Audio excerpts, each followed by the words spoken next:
Hi my dear students. आज हम लोग फिर से एक बार कोऑर्डिनेशन कंपाउंड के उसी टॉपिक पे थोड़ा सा बनते हैं एक नए वीडियो नए लेक्चर के साथ। इसमें हम लोग बात करेंगे मैग्नेटिक प्रॉपर्टीज की। एक्चुअल में मैग्नेटिक प्रॉपर्टीज के बारे में हम जानते हैं कि बहुत से ऐसे हमारे पास कंपाउंड्स और सब्सटेंस होते हैं जिनको हम मैग्नेटिक फील्ड में रखते हैं तो या तो वो अट्रैक्ट होते हैं, फिर सेकेंड कंडीशन रिपेल होते हैं। अब इन दोनों सिचुएशन के बेसिस पे हम जिस कंपाउंड की बात कर रहे हैं वो कंपाउंड हमारे पास कौन सा है? Coordination compound. एक्चुअल में मैग्नेटिक प्रॉपर्टीज में बताता कैसे, ये टोटली एक्सपेरिमेंटल बेसिस है, लेकिन फिर भी हम इसमें थोड़ी बहुत कैलकुलेशन करके स्पिन ओनली फॉर्मूला से हम ये पता लगा लेते हैं कि भाई इसमें मैग्नेटिक बिहेवियर आ सकता है या फिर नहीं। तो ऐसे सीन में हम क्या करते हैं, अच्छा ये टॉपिक हमारा क्या है? Magnetic moment coordination compound. किसी भी कोऑर्डिनेशन कंपाउंड की जो मैग्नेटिक मोमेंट होती है उसको हम मेजर करते हैं एक्सपेरिमेंटल बेसिस पे, और उसमें फिर हमें पता चलती है मैग्नेटिक ससेप्टिबिलिटी है, मतलब उसमें कितनी टेंडेंसी या कितनी क्षमता या मैग्नेटिक नेचर कितना आया, इस बात को बताता है कौन? मैग्नेटिक ससेप्टिबिलिटी ना, टू बियर मैग्नेटिक प्रॉपर्टीज, कितना चुंबक का गुण उसमें आया या धारण किया, इसको एक्सपेरिमेंटली बेसिस पे हम मेजर कर लें, उसी को हम यहाँ बोलते हैं मैग्नेटिक ससेप्टिबिलिटी। और ये हम लोग तरीका है जो हमारे पास यूनिट के रिस्पेक्ट में हम उस यूनिट को यूज करते हैं, उसको बोलते हैं बोहर मैग्नेटॉन। अब Bohr magneton spin only formula हम अप्लाई करते हैं, और इसीलिए कहा जाता है कि क्लास 11th का जो केमिकल बॉन्डिंग चैप्टर है वो थोड़ा क्यों इंपॉर्टेंट हम कहते हैं जब 11th में इसको पढ़ते हैं, इसलिए कहते हैं कि वो बहुत ज्यादा इंपॉर्टेंस वैल्यूएबल लेके आता है, just like hybridization, magnetic properties. इसके साथ साथ 12th के रिस्पेक्ट में भी हम चीजें जानते हैं, भाई हमारे पास डी और या ब्लॉक एलिमेंट्स है, जिसका डी ब्लॉक का प्रॉपर यूटिलाइजेशन आपको यहाँ पे इस पूरे चैप्टर में या इस वीडियो के सेशन में आपको देखने को मिल रहा है। अब हम करते क्या है, थोड़ा सा समझते हैं कि डी ब्लॉक जहां से शुरू होता है, उस डी ब्लॉक के शुरू होने का जो सिनारियो होता है वो चलता कहां से?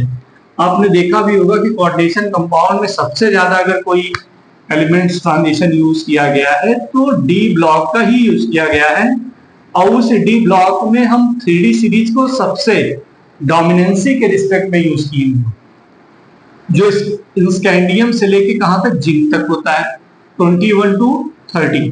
तो हमने यहाँ पे लिखा है कि भाई फर्स्ट ट्रांजिशन सीरीज, इसी को हम बोलते हैं क्या है? फर्स्ट ट्रांजिशन सीरीज, या इसी को 3D सीरीज कह दिया जाए। अब इसमें जो मेटल आयन या फिर हम जिसी को हम कोऑर्डिनेशन कंपाउंड के रिस्पेक्ट में सेंट्रल मेटल एटम कहते हैं, ये कहां से लेके up to 3 electron, up to 3 electron मतलब हमने शुरू कहां से किया? स्कैंडियम, टाइटेनियम, वेनेडियम और क्रोमियम। लेकिन हम इस पूरी सीरीज में हम कहां से शुरू कर रहे हैं? टाइटेनियम, वेनेडियम और क्रोमियम। टीआई पे 3+, वेनेडियम पे 3+ और क्रोमियम पे 3+। ये क्या बता रहा है कि हम डी ऑर्बिटल में अवेलेबल इलेक्ट्रॉन की बात कर रहे हैं। एक इलेक्ट्रॉन अवेलेबल है, यहाँ पे 2 इलेक्ट्रॉन अवेलेबल है, यहाँ पे कितने? 3। अब अगर हमें थोड़ा सा बेसिक आइडिया हो डी ऑर्बिटल के बारे में, तो डी ऑर्बिटल के बारे में बेसिक आइडिया हमें क्या पता है कि अगर हम डी ऑर्बिटल को देखने जाते हैं तो हमें ये पता चलता है इसमें इस तरीके से टोटल कितने? 5। ठीक, इस तरीके से इसका नाम हमने लिखा है पहले से ही, लेकिन जब ये पार्टिसिपेट करते हैं ऐसे इस तरीके से 2 एक्सियल 3 प्लेन पे होते हैं, तो ये वाला जो पार्ट होता है जिसको हम कहते हैं dx² - y², और दूसरा होता है dz²। यही ऑर्बिटल पार्टिसिपेट करता है हाइब्रिडाइजेशन में। कौन से हाइब्रिडाइजेशन में? कोऑर्डिनेशन नंबर 4 पे एक हम पढ़ते हैं dsp2, और कोऑर्डिनेशन नंबर 6 पे चाहे हमारे पास इस तरीके का हाइब्रिडाइजेशन हो sp3d2 या फिर d2sp3, इन्वॉल्व होने वाले हैं यही दो। अगर मान लीजिए ये वाला केस आया तो यहाँ इंडिविजुअली इन्वॉल्व होता है dx² - y², और अगर यहाँ पे d2 ऑर्बिटल इन्वॉल्व हो रहे हैं तो ये दोनों इन्वॉल्व होते हैं। अब वो अलग कंडीशन है कि डी बाद में आ रहा है तो आउटर ऑर्बिटल कॉम्प्लेक्स कह देंगे, डी पहले आ रहा है तो इसको इनर ऑर्बिटल कॉम्प्लेक्स कह देंगे, वो बात का सीन है। लेकिन हमें पता क्या चल रहा है कि डी का कौन सा वैकेंट ऑर्बिटल इन्वॉल्व होता है इन हाइब्रिडाइजेशन, और उसी हाइब्रिडाइजेशन में हमें यह भी पता चल जाता है कि नंबर ऑफ अनपेयर्ड इलेक्ट्रॉन कितने हैं। तो ये यहां तक के जो पूरा सीन था तो ये बताने की कोशिश कर रहा है कि अनपेयर्ड इलेक्ट्रॉन को हम कैसे पता लगाएंगे। अनपेयर्ड इलेक्ट्रॉन को पता तब लगाएंगे जब हमारे पास हाइब्रिडाइजेशन का कॉन्सेप्ट पता हो, उसी से हमें। और लिगेंड कैसा है, लिगेंड वहां पे कैसा होगा, या तो वीक होगा या तो फिर स्ट्रॉन्ग। तो अब अल्टीमेट हमने डी ऑर्बिटल को यूज में लिया और वहां के रिस्पेक्ट में हम यस का कोई एक और पी ले, ये हम ऑर्बिटल को यूज करके रिस्पेक्टफुल दैट उसके बाद हम निकालते हैं कि कौन सा हाइब्रिडाइजेशन है। तो the magnetic behaviour of these free ions, जो ये आयंस हैं इनके मैग्नेटिक बिहेवियर को अगर हम देखें, एंड दियर कोऑर्डिनेशन इनिक्विटीज।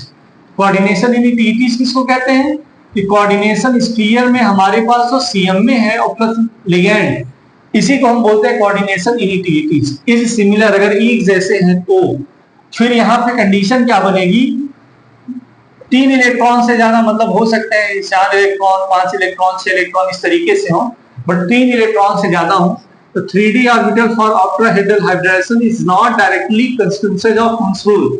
तब यहाँ थोड़ा सा हुन्स रूल को थोड़ा सा हमें उसके अकॉर्डिंग ओवर रूल होना पड़ता है। हुन्स रूल क्या है, हुन्स रूल में हम जानते हैं कि इस तरीके से कोई अगर ऑर्बिटल है तो इलेक्ट्रॉन की जो पेयरिंग होती है एक एक करके होती है और उसके बाद फिर ये पेयर होते हैं।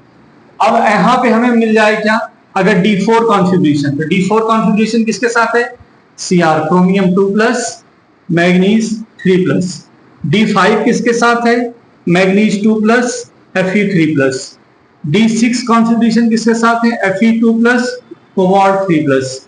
ये हमारे पास 3 डिफरेंट टाइप के, 3 different type of configuration, D4, D5 and D6 having, इनके पास कितने, 2, 1 एंड 0 अनपेयर्ड इलेक्ट्रॉन।